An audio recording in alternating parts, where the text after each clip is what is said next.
Am I the asshole for refusing to help my brother after he got my wife pregnant and our parents left me their $2 million inheritance? I never thought I'd see the day my brother, the same one who made my childhood hell, would come crawling back to me, begging for help. And the irony? He was the one who took everything from me, my peace, my wife, and even my son. But let's rewind. Growing up, I was always the other one.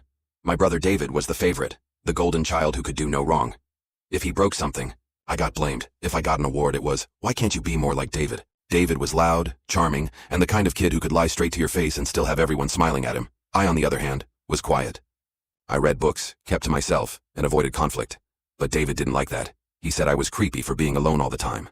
So, he made it his mission to remind me every day that I was beneath him. It started small, stealing my things, hiding my homework, locking me out of the house.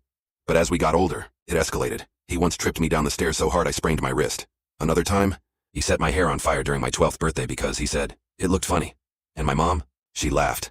Boys will be boys, she said while patting his head, like it was all some cute sibling moment. My dad was barely around, always working, always traveling. By the time he noticed what was happening, I'd already learned one thing: no one was going to protect me. When I turned 16, my dad finally caught David cornering me in the garage, threatening to throw a wrench at me. That was the day he snapped. He didn't say much, just took me aside later that week and said, "You're learning self-defense." He signed me up for MMA classes. It wasn't about fighting back. It was about giving me something to believe in. Confidence, control, power. And for the first time, I wasn't afraid of my brother anymore. David didn't like that. He tried to push me again, literally. I stood up to him, grabbed his wrist, and told him if he ever touched me again, I'd break his arm. He didn't believe me, but he never touched me again. After high school, I left for university. It felt like escaping a war zone. No more shouting, no more manipulation, just peace. That's where I met Karen. She was sweet, funny, the kind of woman who made you feel seen. I was awkward at first. Years of isolation will do that. But she didn't mind. We started dating, and for the first time, I felt like I could actually build a normal life. She got pregnant during our last year of college, and we decided to get married. It wasn't perfect, but we made it work. I thought I finally had what I'd always wanted. Family that loved me back. David came back into my life a few years later. He'd dropped out of college after burning through his tuition money and said he was finding himself. My parents still spoiled him. Of course, he'd show up for holidays, bragging about his connections and business plans, while I was quietly working 2 jobs to pay off our mortgage. Karen said I should be nicer to him. He's your brother. She'd remind me. She even convinced me to invite him over more often. Birthdays, dinners, small gatherings. I didn't love it, but I trusted her because she was my wife. And if she believed he'd changed, maybe I wanted to believe that too. Then came the night everything fell apart. It was a Saturday. I came home early from work with takeout, hoping to surprise Karen. But the second I opened the door, I knew something was wrong. Her phone was buzzing on the counter, and when I picked it up, there were texts from David, dozens of them. Some were flirty, some were explicit, and one of them said, "He'll never know, baby. It's our little secret." I can still remember the sound of my own heartbeat. The room felt smaller. My stomach turned. When she walked in and saw me holding her phone, her face drained of color. She tried to speak, but I cut her off. "Tell me the truth, Karen." And she did, all of it. They'd been having an affair for over a year.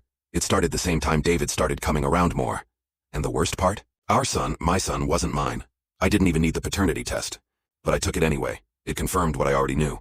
I left that night, took nothing but my car keys and my dignity. I went straight to my parents' house. And when they saw me, they knew something was wrong. I told them everything, every disgusting detail. My mom sobbed. My dad went quiet. Too quiet. Then he stood up, walked to his office, and when he came back, he said, "He's not my son anymore." He called David right there and told him never to come home again. Then he called a lawyer and rewrote his will, cutting David out completely and leaving everything to me. The house, the cars, the business, all of it. David tried calling me after that, dozens of times. I blocked his number. A few months later, I got a message from a new number. It was him. He said Karen left him, that he couldn't find work, that our parents refused to speak to him. He actually had the nerve to say, "You got everything, man. Can't you help your brother out?" I laughed. I laughed so hard I cried. This was the same guy who stole my childhood, destroyed my marriage, and ruined my trust in everyone I loved. And now, he wanted my help. I didn't reply, so he sent another message. "You're heartless. We're still family." No, David. You stopped being family the day you betrayed me. It's been 5 months now. My dad and I have rebuilt our relationship. We go fishing on weekends. We talk, really talk, for the first time in years. My mom still struggles with it, though. She keeps saying, "But he's still my son." She doesn't understand that forgiveness isn't an invitation. It's closure. David's living in some rundown apartment now, trying to raise his son with the woman who betrayed me. They deserve each other. As for me, I'm in therapy working on my anger, rebuilding my peace, because peace, I've learned, is worth more than any inheritance. But sometimes, late at night, when I see an unknown number flash on my phone, I still wonder, does he actually regret it? Or is he just angry that karma finally came for him? Either way, I'm done being his victim. You spent your whole life being treated like you were nothing. And when you finally build yourself up, the same people who broke you come crawling back for help. But this time, you don't owe them anything.